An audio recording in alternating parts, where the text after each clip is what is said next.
so much for having me, for nominating my organization. Poetry and spoken word, it's something that came to me relatively late in my life. It's very surprising.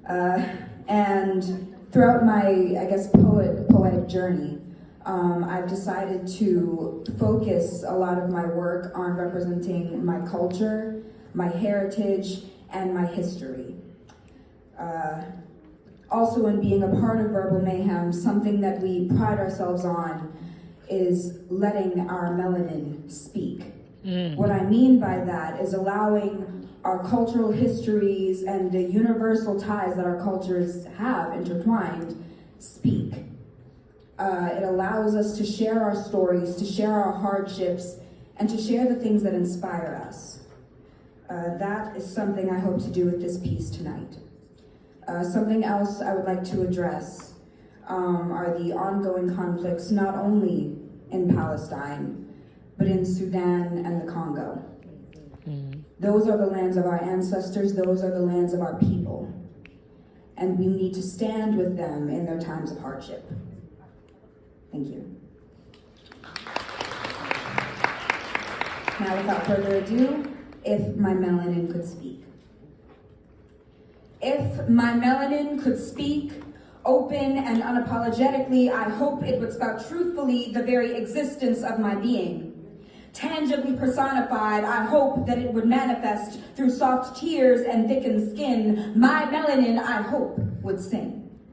Retelling with every fiber in the making the stories of its descendants in their kin, in all their glory, and beckon the gospel sound. I'm Black and I'm proud. Decadently clad in the stories of its past, I hope to God that my melanin would scream at the top of its lungs and shout with all the force in the world, I am what dreams are made of.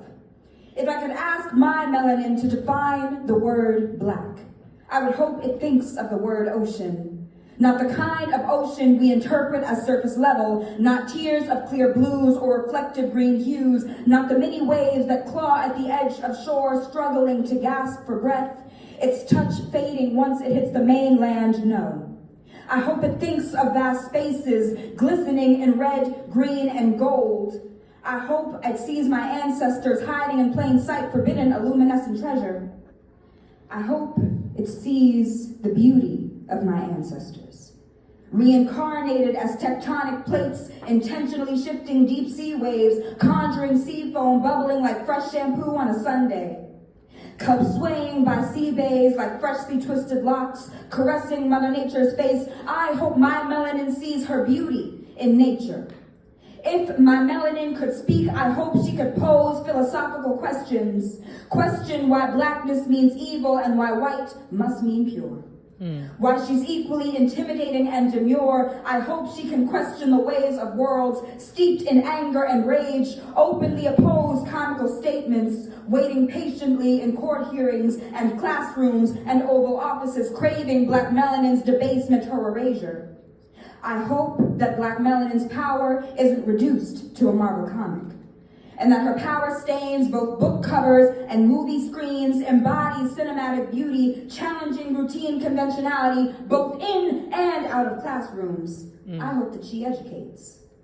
Black melanin's strength and vulnerability sway peaceably and gyrate between thigh gaps and love taps. Generations of love meld hands and soul food and carry us through all the seasons.